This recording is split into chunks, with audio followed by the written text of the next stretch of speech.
put to sleep.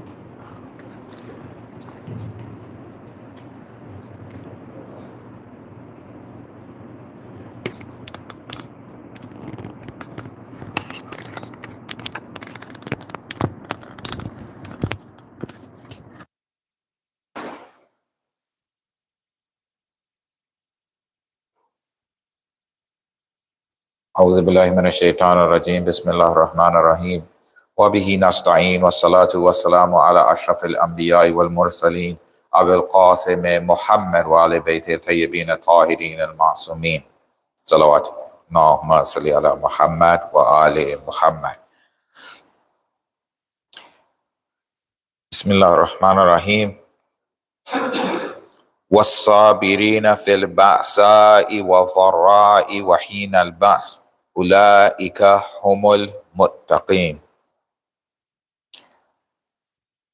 And those who are patient during the trials and during the warfare, these are the pious ones.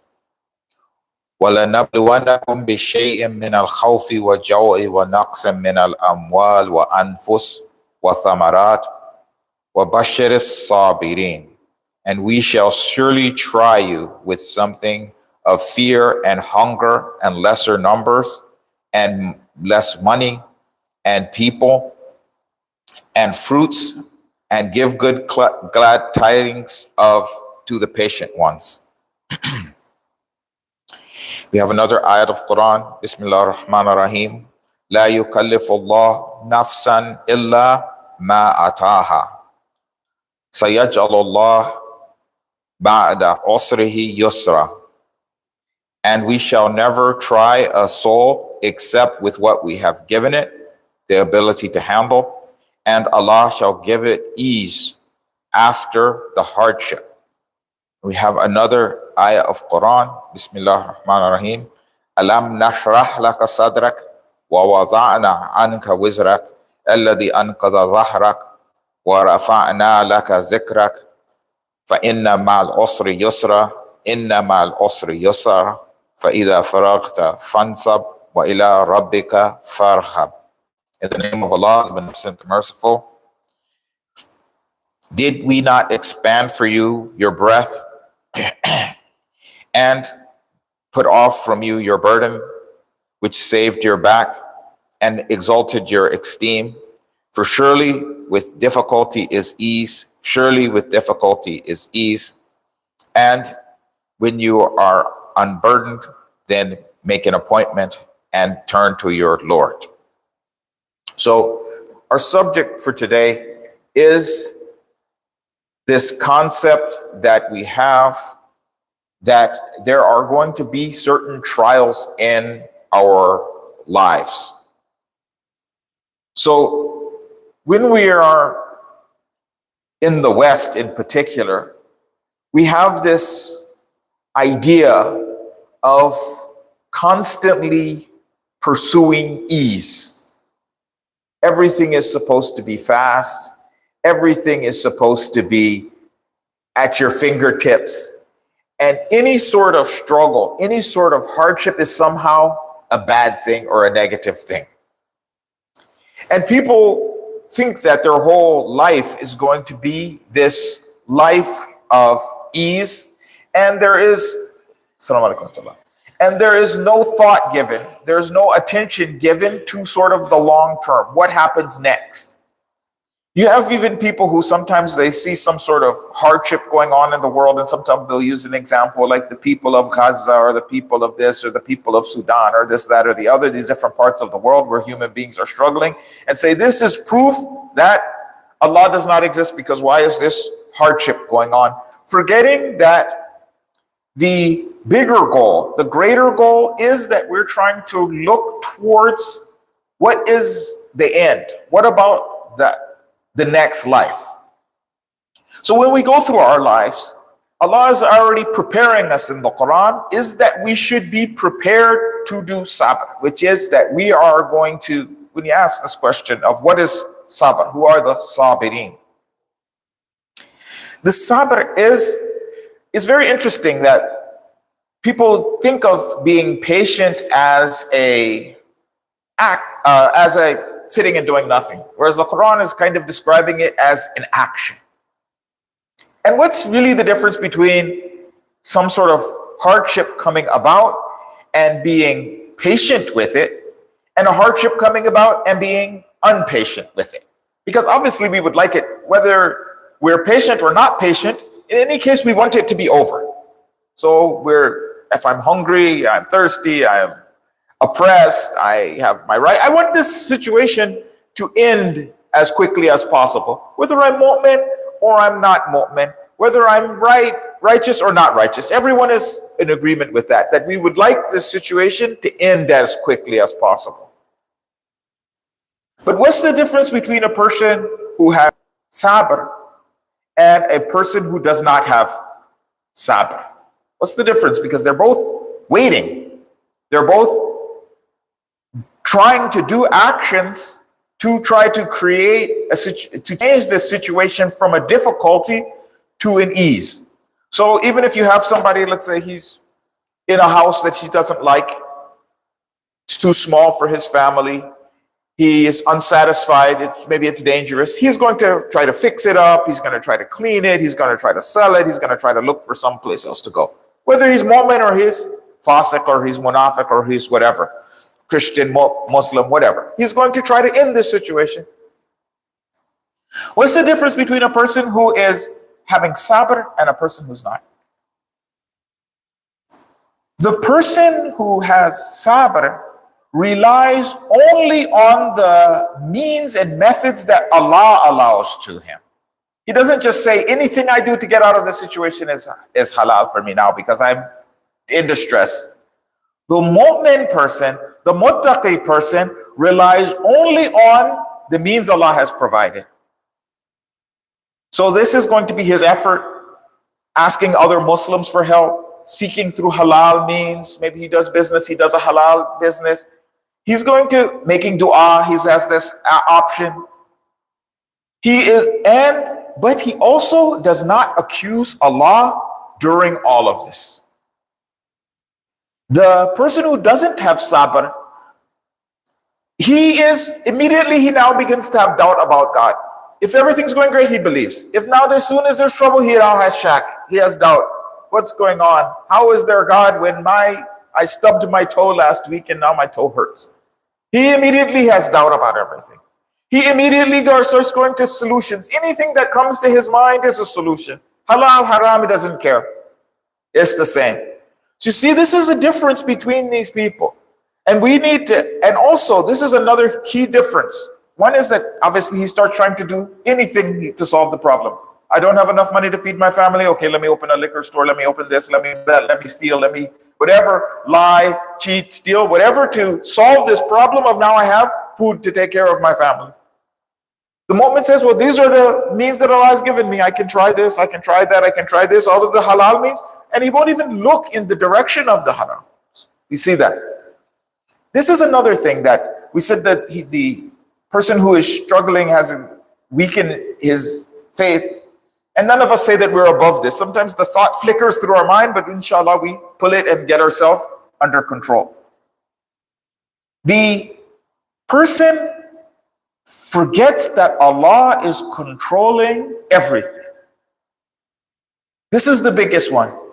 Allah, who has this much mercy and this much kindness and this much sweetness and this much thought towards us, everything is in his hands. So it means that if yes, you are aware that your family is hungry, Allah is also aware that your family is hungry. If you are aware that Allah has only given you these 3 or 4 or 5 options to solve the problem, then Allah knows that there's another 4 or 5 haram ones on the table too. So this is what the difference in the two is. One is having this patience and pushing through, and the other one is immediately panicking and going to other things which are not allowed means to try to solve this problem.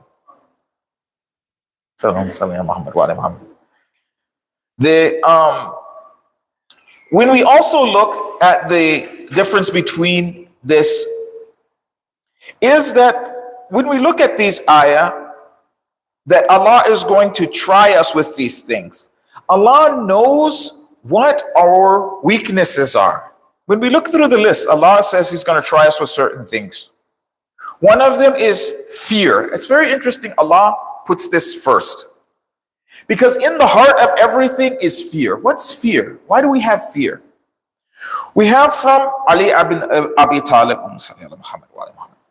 and he said that a person who fears Allah doesn't fear anything else. So this needs to be our starting point, that our fear is only of Allah. And our fear is actually not that Allah is going to do oppression to us. It's that Allah will take His mercy off from us. Why? Because we did something. We don't wish to do something which makes Allah feel like, you know what, this guy, he's lost. It's not that some people kind of imagine it like this tyranny, that I'm in front of, you know, some of these tyrannical leaders, and so I'm afraid of him, I'm afraid of his oppression. No, it's fear, like fear you have towards someone that you love. So if you have someone who you love, if you have somebody he's in love or something like that, he has a little bit of fear. What's the fear? That I do something that makes this person lose that love for me.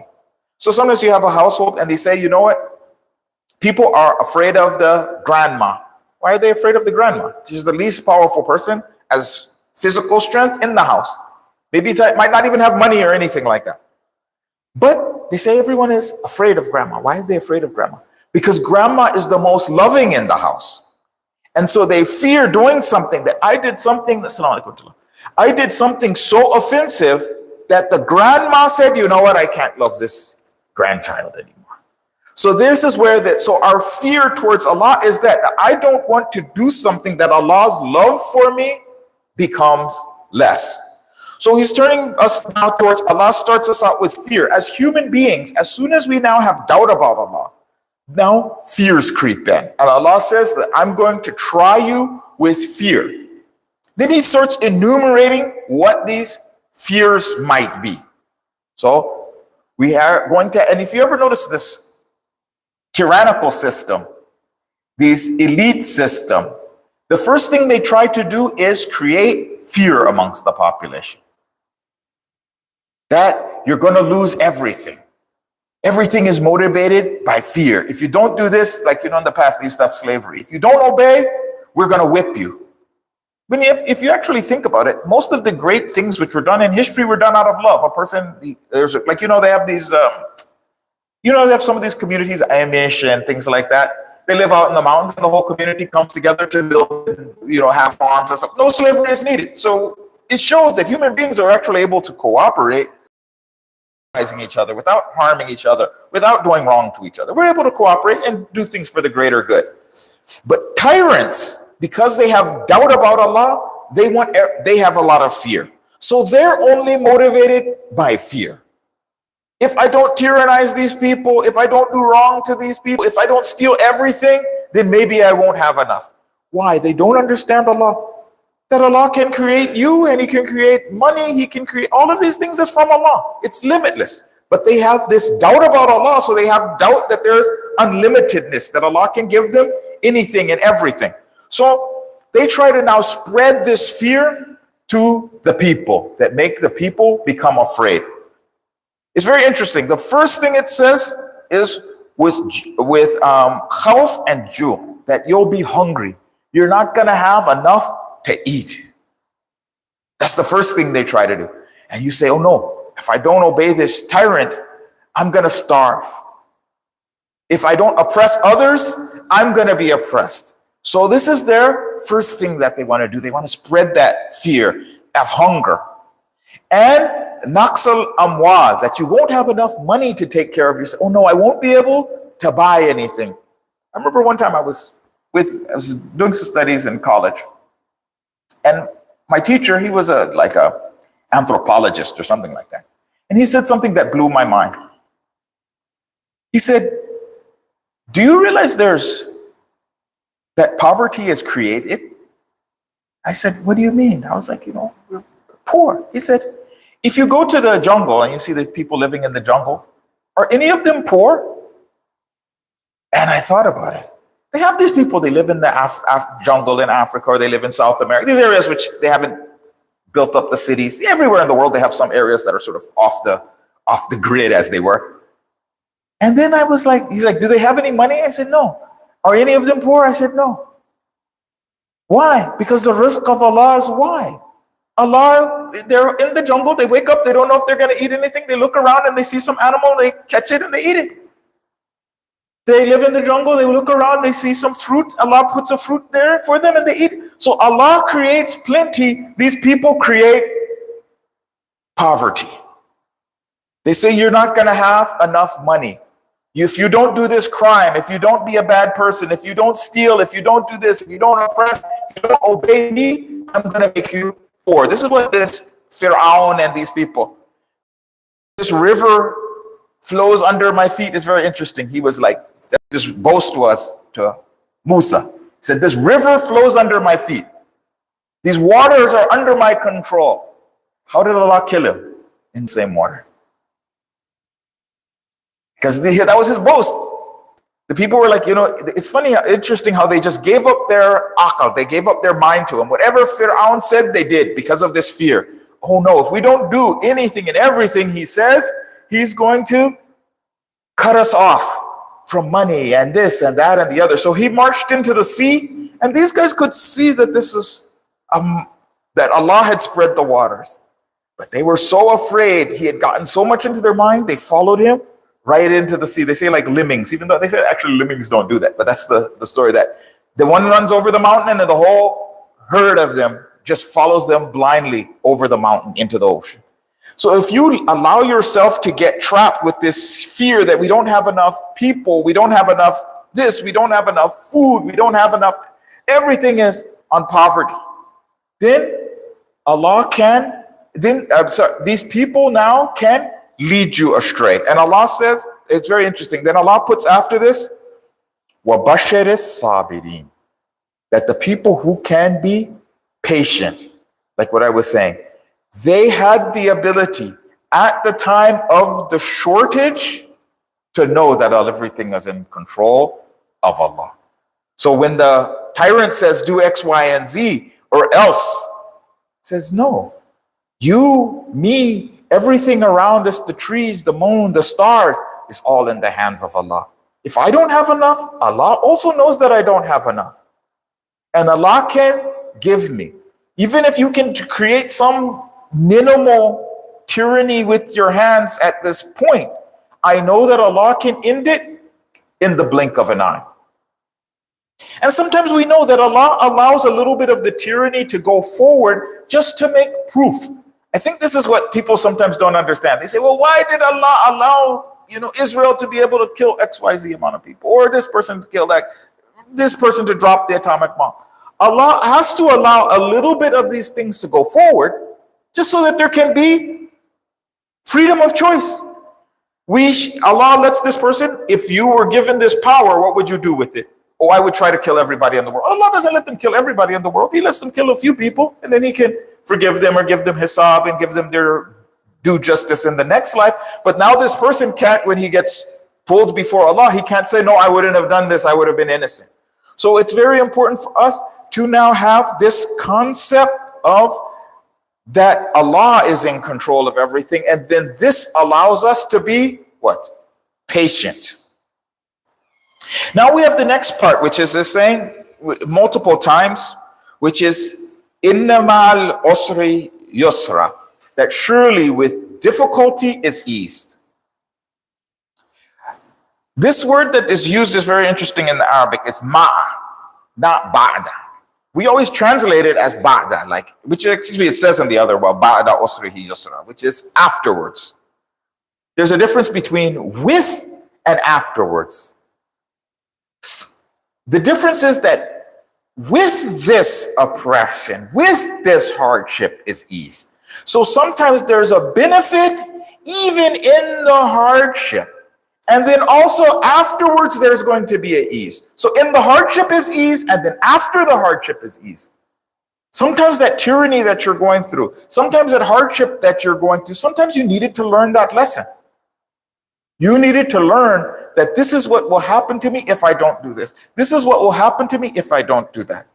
This is what they're capable. Allah has to allow, like I was saying, the freedom of choice and those actions and that choosing to go on to make the world be just.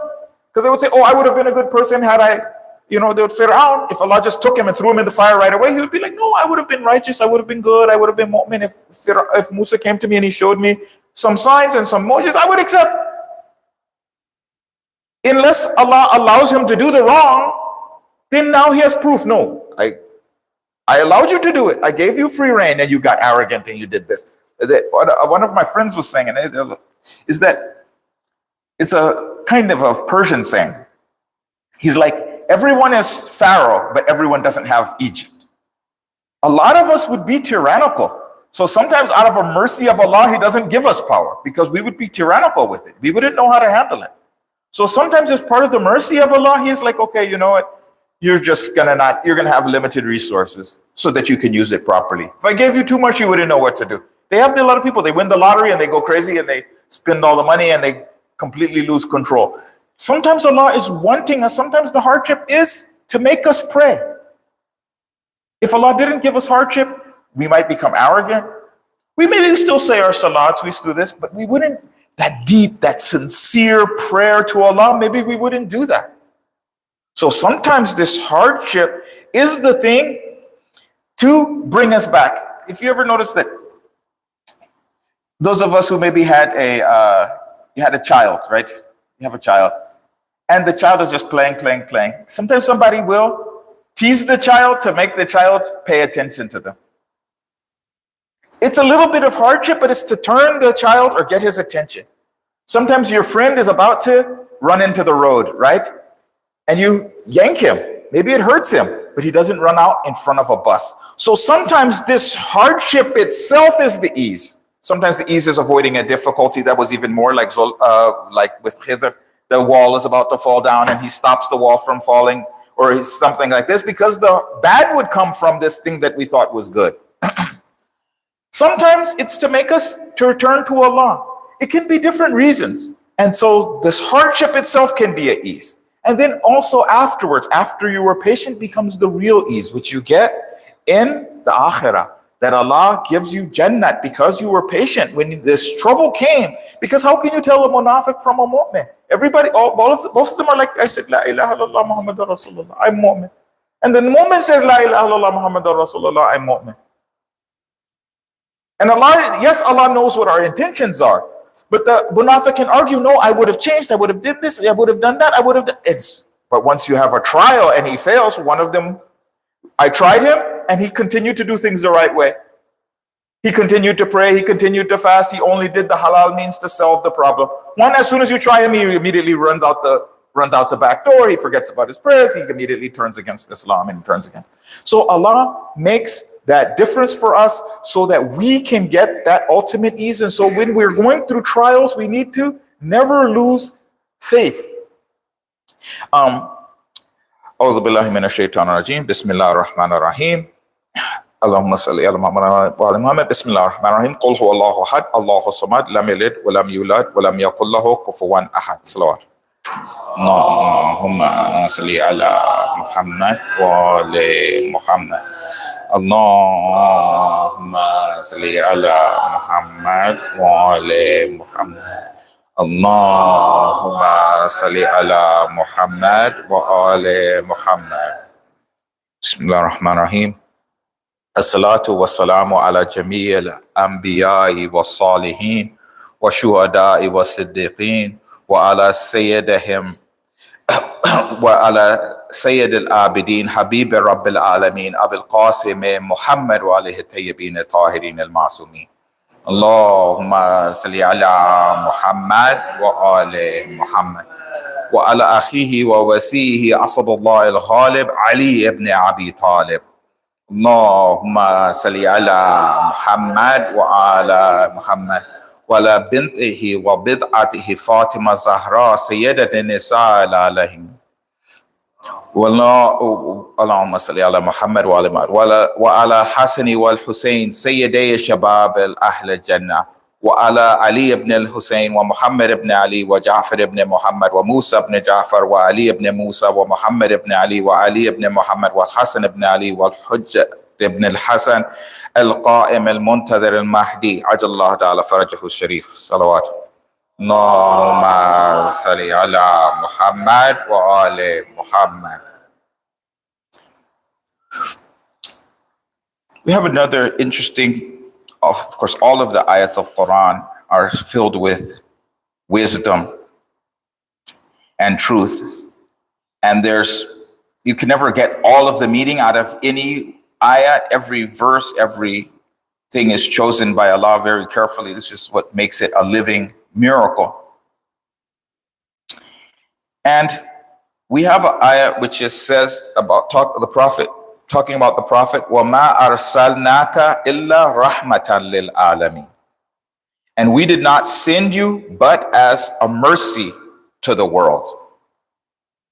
And we have another ayat of Quran which says, Muhammadun Rasulullah walladhina ma'ahu ashidda al-kuffar ruhama bainahum. And those who are with him are hard against the disbelievers, and they are merciful between themselves. So one of the duties, the Prophet, first of all, is a mercy to the world. So Allah gives us this overarching theme. One of them is in his description of himself, that Allah is obviously the most merciful. And then he gives the second one, it's that his Prophet is a mercy to the world. And then the third one is that the believers are also merciful. So what this does is it sets up what is Islam's real purpose. Obviously, it's to save us and this, that, and the other, but it's to spread the mercy of Allah to this world and make it manifest in a physical form. This is what's the meaning of that the humans are the Khalifa and the representative of Allah on the earth.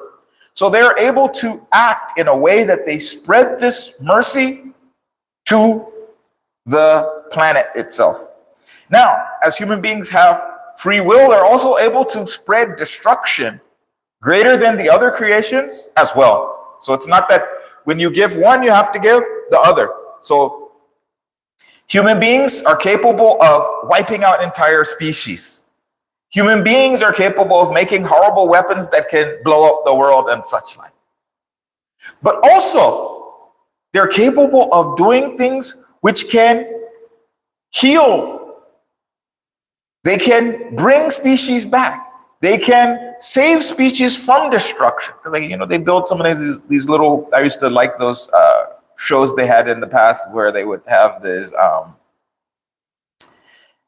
saving the animals and things like that. So they can also do these types of things, whereas they can save the lives of entire species which would have been wiped out. They have some of these, like tech millionaires and people are into science fiction and stuff, and they kind of talk about how destructive humans are, and then kind of coming to the conclusion that there shouldn't be any people or something like that, or the world would be better without them. Ignoring all of the good things that happen, all of the success that they can do, they're being overly negative and looking only at they're looking at actually the reflection of themselves, because they themselves don't see this in themselves, that they're incapable of doing these types of merciful things. They attribute it to everyone.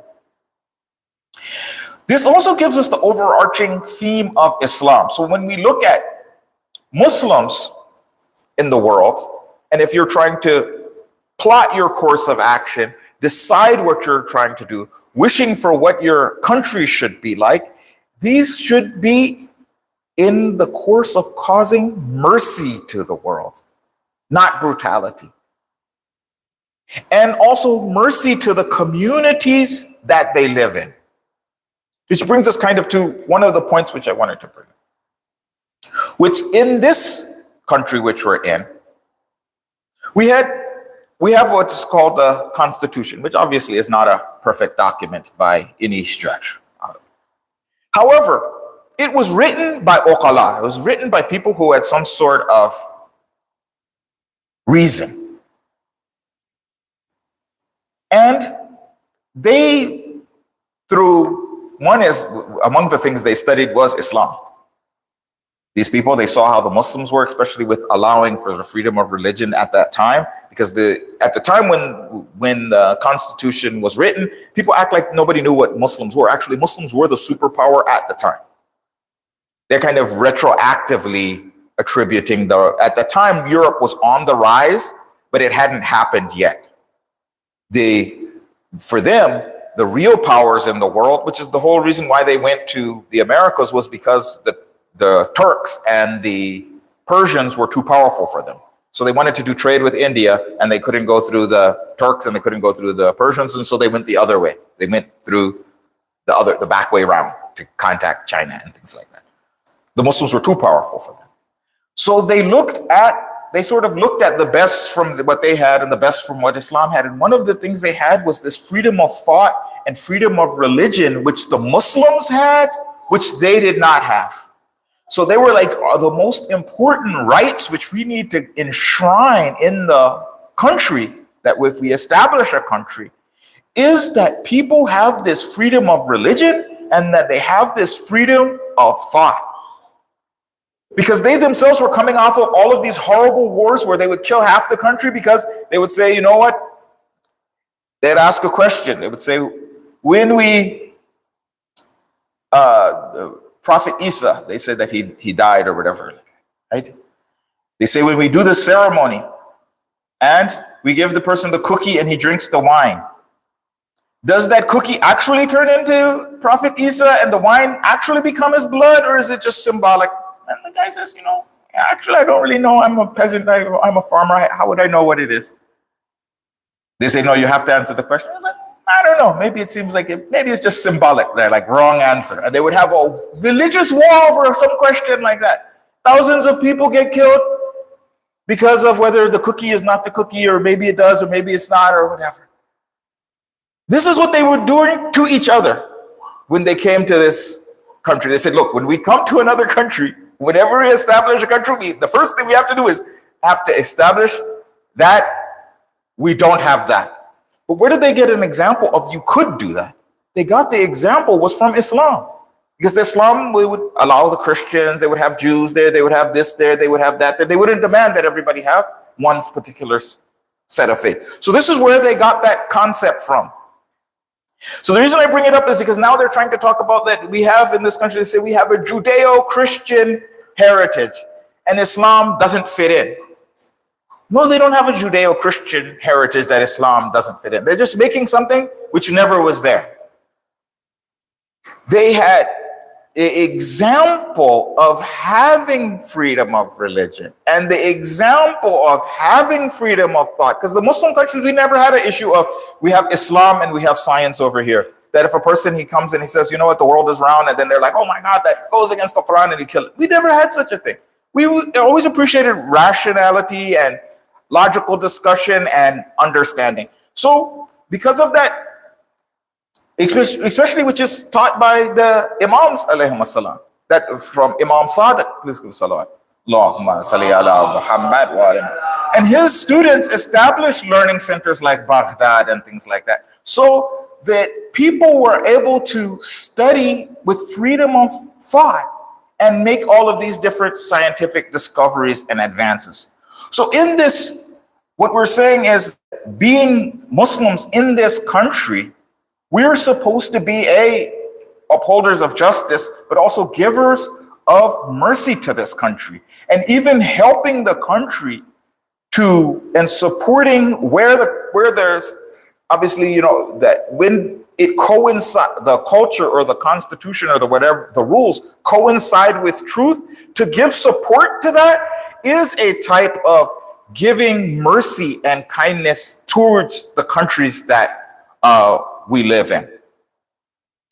So the other thing also that we have to focus on is, at these times, the importance of unity of the Muslims amongst themselves. Sometimes we have these people who If you look at the Quran, it says that Muslims are all brothers, the Muslims are all the same, they're all supposed to not have sex, you're not supposed to be divided, and all of this type of thing. So the person will read that ayah of Quran and then be like, yeah, except XYZ group. The Quran is that we're supposed to be united. So our overarching theme is that we're supposed to have unity. Now, unity doesn't mean that each and every person has the exact same beliefs. Sometimes there's degrees of understanding between people, and a person may have incorrect beliefs or incomplete beliefs. So there's two different things. Sometimes the beliefs are actually incorrect. He's trying to do the right thing, but for whatever reason, it just didn't go into his mind. You explain it to him, doesn't get it. So he's incorrect belief. Some people, he has incompletely beliefs. He hasn't studied to the point where you have studied. Just like you used, some of you maybe were Christian, or your families or something like that were non-Muslim at some point in time, and you came along, and so that person hasn't reached to that level yet.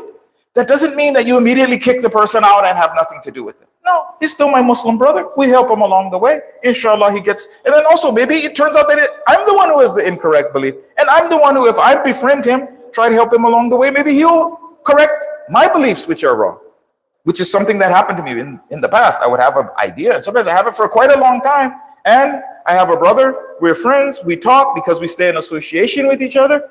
He can correct my beliefs. So this is an important thing.